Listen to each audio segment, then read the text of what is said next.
네, 안녕하세요. 여러분들의 구독과 좋아요로 이 채널이 유지되고 있습니다.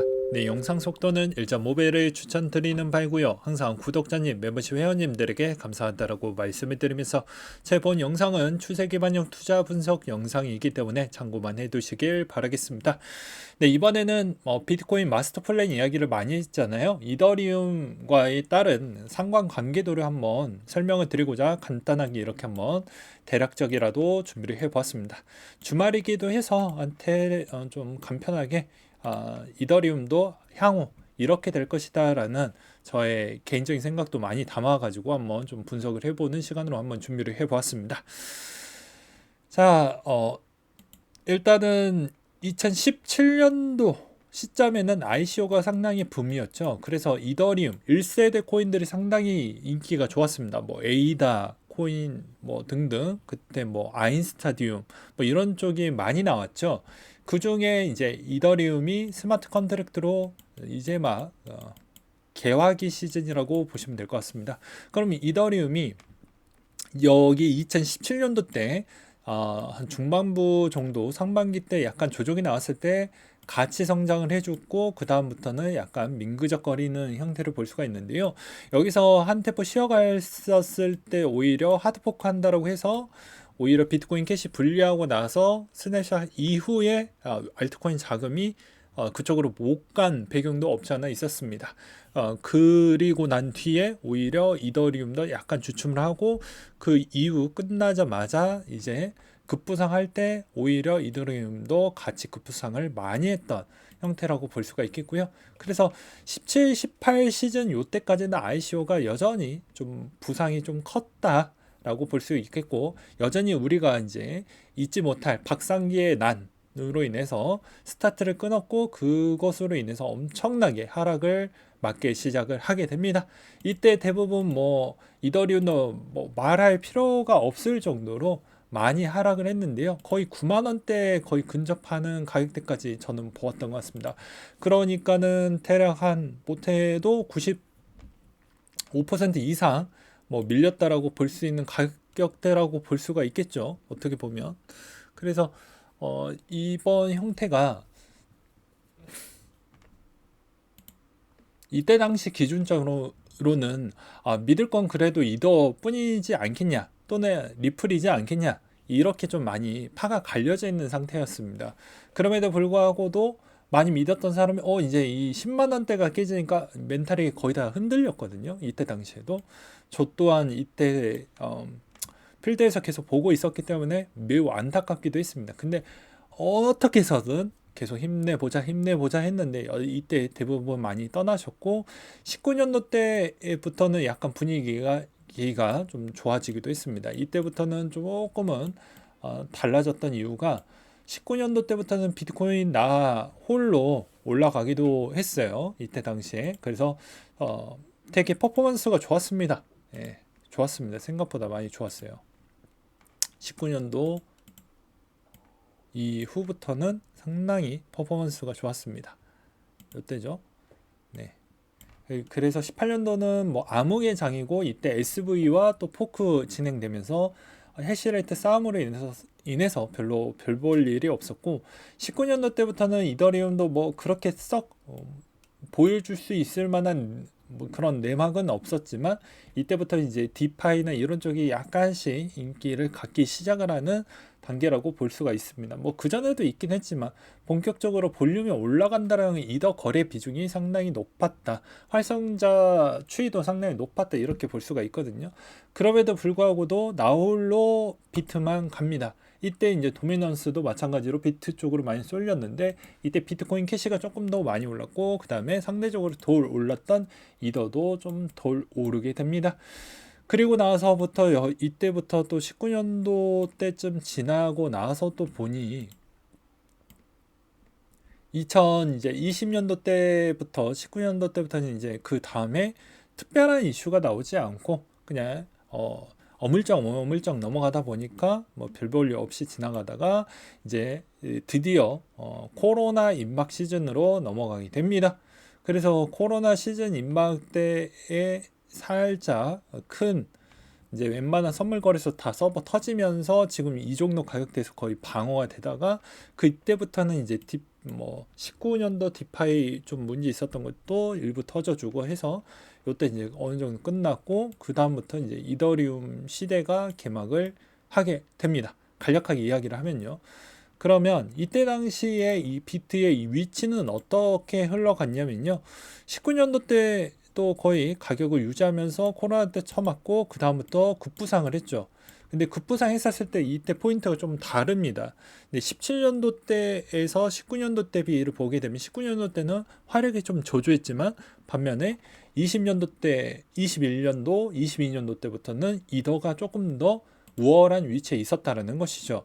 그걸 조금 더 가깝게 본다고 하면 이렇게도 설명이 가능할 것 같습니다.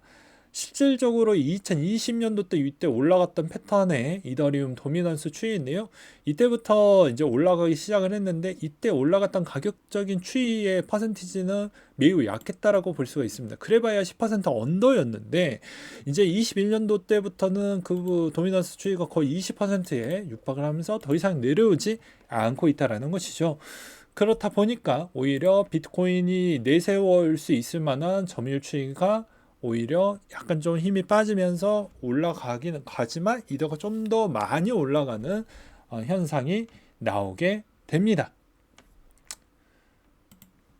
그러다 보니까 이더리움 퍼포먼스가 훨씬 더 좋았고 그러면 앞으로 어떻게 될 거냐 라고 볼 수가 있는데 이더리움은 현재 뭐 NFT가 작동이 잘 안 돼도 이제 그 수수료에 따른 해결만 좀 해주면 이더리움에 있는 가능성이 열리고 있는 시점에 따른 이야기가 계속 불거져 나오고 있는 실정입니다. 그래서 레이어 2도 있고요. 네, 흔히 이야기하는 이 레이어 2도 있고 요즘 이제 베이스가 요즘 많이 활성제수도 잘 나와주고 있어서 괜찮게 이야기가 나와주고 있고 옵티미즈 아비트럼 계속 좋은 이야기가 많이 들려오고 있는 실정입니다. 또 반면에 디파이는 디파이 나름대로 뭐 라이도나 메이커다오나 아베나 그 다음에 이런 친구들이 자기가 알아서 지금 계속 개척에 있는 길을 많이 형성하기 위해서 열심히 달려와 주고 있습니다.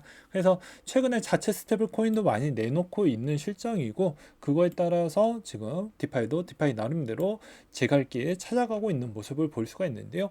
이런 궁극적인 형태는 본질적인 이더리움에 있는 가격에 충분한 영향을 줄 수가 있다라고 저는 생각을 합니다. 그렇기 때문에 이번에 이더가 지금 있는 가격이 어떻게 보면 비싸 보일 수도 있겠지만 어떻게 보면 기존에 있었던 비트코인 대비 이더리움의 가격 추이가 조만간에 더 위로 올라갈 수 있는 가능성이 열려져 있을 수도 있다는 것이죠. 그러면 여기에서 이더리움이 좋게 못해도 지금 20% 도미넌스에 있는데 그래서 30%대까지 올라가게 된다고 하면 이제 이더리움과 비트코인 간에 있는 관계도 비중이 점차적으로 더 떨어지게 된다는 겁니다. 관계도가 떨어진다라는 의미는 반면에 비트가 떨어질 때 이도 생각보다 많이 안 떨어졌네 이렇게 볼 수가 있다라는 것이죠. 그래서 작년 18, 19년도 때 오히려 기존에 있었던 비트가 너무 많이 하락을 했었을 때 이더가 조금 더 처리 속도 방식이 좀 더 느리다 보니까 반영이 느려요. 그러니 원화 마켓이나 이런 법정 마켓이 오히려 하락을 주도할 때 나중에 이더가 가격을 방어해 주었던 형태가 잘 방어했다라고 생각을 하지만 한 여기서 한 몇 분 뒤 또는 한 10분 15분 뒤부터는 이더가 미친 듯이 밀려서 후폭풍으로 상처를 깊게 받는 형태도 있었지만 이제 과거와 지금은 조금 다르게 간다라는 것입니다. 그게 가장 큰 특이점이라고 볼 수가 있겠고요. 이제는 오히려 이더 제갈길 갈 확률이 매우 높다. 이렇게 보는 게 맞겠죠. 그래서 이더가 잘 되어야 나머지에 있는 아무리 SEC에서 공격이 누라고 뭘 한다라고 해도 어차피 이 시장 안에서 누군가 살아있는 친구들은 그 제 역할을 충분히 해줄 것으로 보여지기 때문에 그것만 보아도 나쁘진 않을 것 같다라고 저는 그렇게 이야기를 해보고 싶습니다. 그래서 그렇게 한번 또 준비를 해보았고요. 그 다음으로 이제 남아져 있는 스케줄표를 좀 본다라고 하면 어떻게 보면 광복절이 있고요. 그다음에 FMC 의사록 공개가 16일 날 있고 한미일 정상회의가 있는데 안보 경제 교류 문제라고 되어져 있는데 이게 또 물가에 미치는 영향 이야기를 가끔 할 수도 있습니다. 그래서 요 내용 좀 중요할 것 같고요. 그다음에 브리스 정상회의 있고 한국 금통위가 20일, 24일 정도에 있고 잭슨홀 미팅이 정말 중요합니다. 8월 달에 없으니까 이제 뭐 9월 달, 11월, 12월 달에 뭐 관련된 금리 관련된 이야기를 할 수 있는 그런 역할 매개체로도 쓸 수가 있기 때문이죠. 오늘 내용은 뭐 다 누구나 아는 이야기일 수도 있긴 하겠지만 반면에 왜 이더가 이렇게까지 많이 방어가 되었는지를 그냥 과거 대비부터 지금까지 이렇게 한번 정리를 간략하게라도 설명을 드렸습니다. 그러면 이제 뭐 정리를 해야 되겠죠. 야, 그러면 이더 가격 지금 형태에서도 300점 원 규모 정도가 될 것 같은데 여기서 더 많이 갈 수 있냐? 라고 볼 수가 있을 거라고 저는 생각을 하고 있습니다. 무난한 가격 추이는 아무래도 과거의 전저점이 장후 시간 외 거래가 종료됐습니다.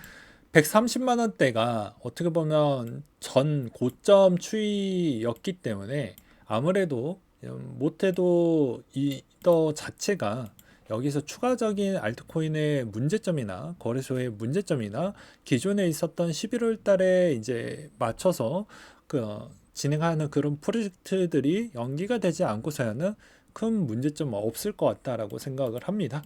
그러면 이더에 있는 형태는 못해도 200만 원 초반대 정도만 가까이만 와줘도 사볼만 하지 않겠냐, 또는 200만 원이 깨지는 순간은 적극적으로 우리가 개입을 해야 되지 않겠냐, 저는 그렇게 생각을 하고 있는 바입니다. 여러분들의 다른 의견도 댓글로 남겨주시면 저도 잘 참고를 해서 또 공부를 해본 뒤에 또 저도 많이 한번 배워보도록 하겠습니다.